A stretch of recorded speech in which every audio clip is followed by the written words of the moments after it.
উজনি অসম আৰু নামনি অসমৰ পাছতে এইবাৰ ৰাজধানী গুৱাহাটী মহানগৰীত অনুষ্ঠিত হ'ব শ্ৰী শ্ৰী কৃষ্ণৰ ৰাসলীলা আৰু এই মুহূৰ্তত ৰাসৰাত ব্যস্ত হৈছে এইসকল শিল্পী অসমৰ বিভিন্ন প্ৰান্তৰ বিভিন্ন কামত নিয়োজিত হৈ থকা সেইসকল শিল্পীৰ দ্বাৰাই অনুষ্ঠিত হ'ব শ্ৰীকৃষ্ণৰ ৰাসলীলা NKTV দৰ্শকসকলক সেই দৃশ্যাংশ দেখাব বিচাৰিছোঁ ভিডিঅ' জাৰ্নেলিষ্ট দীপাংকৰ শৰ্মা আছে দীপাংকৰ শৰ্মাই দেখাব এয়া ৰাসৰ আখৰাত ব্যস্ত হৈছে গুৱাহাটী মহানগৰীত বিভিন্ন প্ৰান্তত উজনিয়েই হওক বা নামনিয়েই হওক বিভিন্ন লোকসকল যিসকলে গুৱাহাটীত কৰ্মসূত্ৰে থাকে সেইসকলে এই নাটকত অভিনয় কৰিছে এয়া আমি পোনপটীয়াভাৱে দেখাব বিচাৰিছোঁ এয়া হৈছে শ্ৰীকৃষ্ণ ৰাসলীলা অনুষ্ঠিত হ'ব আৰু এয়া গুৱাহাটীৰ লাষ্ট গেটৰ যি নামঘৰ আছে সেই নামঘৰতেই অনুষ্ঠিত হ'ব এয়া আমি পোনপটীয়াভাৱে সেই দৃশ্যাংশ আমি NKTVৰ দৰ্শকসকলক দেখাব বিচাৰিছোঁ উজনি অসম আৰু নামনি অসমৰ পাছতেই এইবাৰ শ্ৰী শ্ৰীকৃষ্ণৰ ৰাসলীলা এইবাৰ অনুষ্ঠিত হ'ব গুৱাহাটী মহানগৰীত পঞ্চম বৰ্ষত ভৰি দিছে মই উদ্যোক্তাসকল আছে মই পুনতে ডক্টৰ দীপেন দাস ছাৰ আছে মই পুনতে তেখেতৰ কাষলৈ যাবলৈ চেষ্টা কৰিছোঁ পঞ্চম বৰ্ষত ভৰি দিছে যথেষ্ট প্ৰত্যাহ্বান তাৰ মাজতে গুৱাহাটীত ৰাস অনুষ্ঠিত কৰিছে উজনি অসম নামনি অসম বিভিন্ন কৰ্মসূত্ৰে ইয়াত যিসকল আছে সকলোক আপোনালোকে একেলগ কৰি লৈছে কি ক'ব প্ৰথমতে আমি পলমকৈ হ'লেও নৃগোষ্ঠীয় অধ্যয়ন গৱেষণা কেন্দ্ৰৰ হৈ আমি অসমবাসী ৰাইজক শাৰদীয় শুভেচ্ছা জ্ঞাপন কৰিছোঁ ইতিমধ্যে অসমৰ বিভিন্ন প্ৰান্তত উজনি অসম মধ্য অসম নামনি অসমৰ ৰাস উদযাপিত যদিও হৈ গৈছে কিছু অঞ্চল এতিয়াও চলি আছে আৰু আমি কিছু পলমকৈ আচলতে আমি বিগত বৰ্ষসমূহত খুব সোনকালে আয়োজন কৰিছিলোঁ কিন্তু এইবছৰ কিছু কাৰিকৰী অসুবিধাৰ বাবে আমাৰ কিছু পলম হৈছে হ'লেও আমি এই ধাৰাটো অক্ষুণ্ণ ৰাখিছোঁ এইবাৰ আমাৰ পঞ্চম বৰ্ষ হৈছে আৰু অসমৰ তিনিটা জোন তিনিটা অঞ্চল উজনি অসম মধ্য অসম নামনি অসমত ধাৰা বেলেগ বেলেগ মধ্য অসমত কেৱল পুৰুষে অভিনয় কৰে উজনি অসমত পুৰুষ মহিলা উভয়ে অভিনয় কৰে আৰু নামনি অসমত কি হয় মৃন্ময় মূৰ্তিৰ ৰাস হয় গতিকে আমি গুৱাহাটীত মধ্য অসম নামনি অসমৰ শিল্পীসকলেও যাতে আমাৰ এই জীৱন্ত ৰাসত অভিনয় কৰিব পাৰে মাজুলীৰ যি ৰাস শিল্প সেই শিল্পৰ ধাৰা অক্ষুণ্ণ ৰাখি আমি গুৱাহাটীত পঞ্চম বৰ্ষৰ প্ৰয়াস কৰিছোঁ আমাৰ মাজত আছে সভাপতি ডক্টৰ হেমেন হাজৰিকা কাৰ্যকৰী সভাপতি বিজয় ডাঙৰীয়া আছে আমাৰ বাইদেউ আছে মিনতী ভাগৱতী বাইদেউ আছে আমি সকলোৱে মিলি অসমৰ শদিয়াৰ পৰা ধুবুৰীলৈকে বিভিন্ন প্ৰান্তৰ কৰ্মসূত্ৰে গুৱাহাটীত থকা ব্যক্তিসকল মিলি এই প্ৰচেষ্টা আমি লৈছোঁ আশা কৰিছোঁ অহা কালিলৈ অসমৰ বিভিন্ন প্ৰান্তৰ ৰাইজে আহি আমাক উৎসাহিত কৰিব এইখিনি আমি ক'বলগীয়া ধন্যবাদ জনাইছোঁ আপোনাৰ কাষলৈ আহিছোঁ যথেষ্ট প্ৰত্যাহ্বান আৰু তাৰ মাজতেই সুন্দৰ এখন শ্ৰীকৃষ্ণ ৰাস মহোৎসৱ কাইলৈ দিনটোত অনুষ্ঠিত হ'ব কি ক'ব আৰু কেনেকুৱা লাগিছে ধৰক বিভিন্ন প্ৰান্তৰ পৰা সকলো আহিছে সকলোৱে উৎসাহ উদ্দীপনা দেখা পোৱা গৈছে প্ৰথমতে মই NKTVক ধন্যবাদ জ্ঞাপন কৰিছোঁ আজি আমাৰ অনুষ্ঠানটোত আহি তেখেতসকলে অনুষ্ঠানটো সহায় সহযোগিতা কৰাৰ কাৰণে এতিয়া কথা হ'ল কি আমাৰ ইতিমধ্যে আমাৰ সম্পাদক ডাঙৰীয়া ডক্টৰ দীপেন দাস ডাঙৰীয়া ইতিমধ্যে আপোনালোকক অসমৰ বিভিন্ন ৰাজ্যৰ মধ্য অসম নামনি অসম আৰু উজনি অসমত ৰাসৰ মহত্বৰ বিষয়ে প্ৰকাশ কৰিছে তেখেতে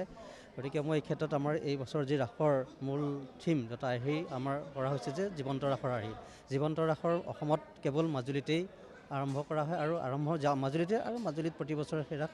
ৰাস পূৰ্ণিমাৰ দিনা আয়োজন কৰি আছে 3দিনীয়া কাৰ্যসূচীৰে আৰু সকলো অসমৰ প্ৰত্যেকজন ব্যক্তিৰ ৰাসে প্ৰৱজন হয় তাত চাবৰ কাৰণে ধন্যবাদ জনাইছোঁ আপোনাৰ কাষলৈ আহিছোঁ কিমানমান কলা কৌশলীক লৈ নাটকখন মঞ্চস্থ কৰা হ'ব প্ৰায় 50জন কলা কৌশলীয়ে আমাৰ এই নাটক মঞ্চস্থ কৰা হ'ব কাইলৈ সমূহ ৰাইজক আমি নিমন্ত্ৰণ জনাইছোঁ এটা কথা থাকি গৈছে ক'বলৈ আমাৰ সভাপতি মহোদয়ে কৈছে যদি মই সংযোগ কৰিছোঁ যে এইবাৰ আমাৰ ৰাসৰ এটা বিশেষ আকৰ্ষণ হৈছে যে অসমৰ সংবাদ মাধ্যমৰ কেইবাগৰাকী জ্যেষ্ঠ সাংবাদিকে আমাৰ বিভিন্ন চৰিত্ৰ ৰূপায়ণ কৰিছে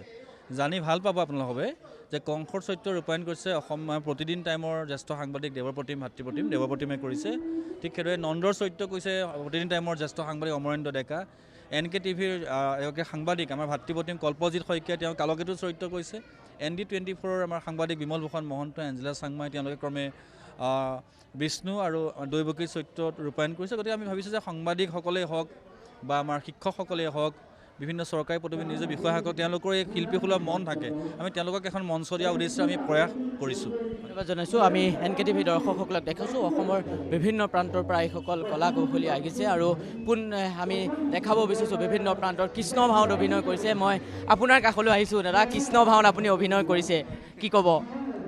খুব ভাল লাগিছে আমাক এইখিনি সুবিধা দিয়াৰ বাবে আমি আয়োজক কমিটিক মোৰ ফালৰ পৰা আন্তৰিক ধন্যবাদ জনাইছোঁ সকলোলৈকে লগ পাইছোঁ বিভিন্ন জেগাৰ পৰা আহি গুৱাহাটীত কৰ্মসূত্ৰে যিসকল ব্যক্তি আছে সকলোৰে আশা থাকে কেতিয়াবা নিজৰ অঞ্চলত কৰিব নোৱাৰিলেও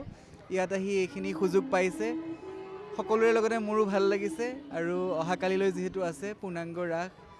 নন্দালয় কংসালয় তাৰপিছতে শেষত মহাৰাস থাকিব মই কৃষ্ণৰ চৰিত্ৰত অভিনয় কৰিছোঁ। সেইকাৰণে মোৰ ফালৰ পৰা সদৌ অসমবাসী ৰাইজক মই আমন্ত্ৰণ জনাইছোঁ, সকলো আহক, এই কংক্ৰিটৰ মহানগৰীৰ মাজত অকণমান হৰিভক্তিত বিলীন হওক, তাকে আশা কৰিছোঁ। জনাইছোঁ ইতিমধ্যে ছাৰে কৈছে যে কেইবাগৰাকীও সংবাদ মাধ্যমৰ কেইবাটাও সংবাদ গোষ্ঠীৰ লোকে ইয়াত অভিনয় কৰিছে। জ্যেষ্ঠ সাংবাদিক আমাৰ অমৰেন্দ্ৰ ডেকা আছে। দাদা, মই আপোনাৰ কাষলৈ আহিছোঁ। আপুনিও অভিনয় কৰিছে আৰু কংক্ৰিট মহানগৰীত এইবাৰ ৫ম বৰ্ষত ভৰি দিছে এই ৰাস মহোৎসৱে। কি ক'ব, কেনেকুৱা লাগিছে? আচলতে মই নামনিৰ ল'ৰা আৰু উজনিৰ এইযোৰ যি ৰাস যেনেদৰে কৰে আমি নামনিত কেতিয়াও কৰি পোৱা নাই, আৰু বিশেষকৈ মই ৰাসত কেতিয়াও অভিনয় কৰি পোৱা নাই। এইটো মই প্ৰথম সুযোগ পালোঁ আৰু সেইকাৰণে অভিনয় কৰিব আহিলোঁ। আৰু নাটক ভাল পাওঁ, কিন্তু ৰাস কেতিয়াও কৰা নাই, গতিকে ভুল ত্ৰুটি নিশ্চয় থাকিব। তথাপিও শিকিব চেষ্টা কৰিছোঁ। ভুল ত্ৰুটি হ'লে আমাৰ যিসকল দৰ্শক আহিব তেওঁলোকে মাৰ্জনা কৰিব। তাৰ আগতে মই আপোনালোক সকলোকে, আমাৰ দৰ্শকক আহ্বান জনাইছোঁ, আপোনালোকে আহক আমাৰ নামঘৰলৈ, আমাৰ ৰাসখনি উপভোগ কৰক। জনাইছোঁ, মই কৈছোঁৱেই যে বিভিন্ন প্ৰান্তৰ অসমৰ মধ্য অসম, উজনি অসম, নামনি অসম সকলো লোকেই বিভিন্ন প্ৰান্তৰ পৰা আজিৰ দিনটোত আহি উপস্থিত হৈছে আৰু এই মুহূৰ্তত বৰ আখৰা চলি আছে। মই আপোনাৰ কাষলৈ আহিছোঁ। কোন জিলাৰ পৰা আহিছে? হয়, মই লখিমপুৰ জিলাৰ পৰা আহিছোঁ। কি ভাওত অভিনয় কৰিছে আৰু কেনেকুৱা লাগিছে? হয়, মই যশোদাৰ ভাওত অভিনয় কৰিছোঁ। বহুত ভাল লাগিছে ইয়াতে কাম কৰি। প্ৰথম গুৱাহাটীত কাম কৰিবলৈ আহিছোঁ, ভাল লাগিছে, বহুত ভাল লাগিছে। বচন এটা হ'ব নেকি? কি কৈছে? বচন এটা হ'ব নেকি যশোদাৰ? ঠিক আছে, কৰিছোঁ। কি ক'লে? মোৰ লগত এনেকৈ লাগি নল'ব দেই, আজি কিন্তু কথা বেয়া হৈ যাব। Thank you. ধন্যবাদ জনাইছোঁ। মই ইতিমধ্যে NKTV দৰ্শকসকলক অৱগত কৰিছোঁ যে অসমৰ বিভিন্ন প্ৰান্তৰ ইয়াত লোকৰ সমাগম ঘটিছে আৰু আজিৰ দিনটোত এনেধৰণে বৰ আখৰা চলা দেখা পোৱা গৈছে আৰু শনিবাৰৰ দিনটোতেই মঞ্চস্থ কৰা হ'ব নাট। সন্ধিয়া 6 বজাৰ লগে লগেই লাষ্ট গেটৰ যি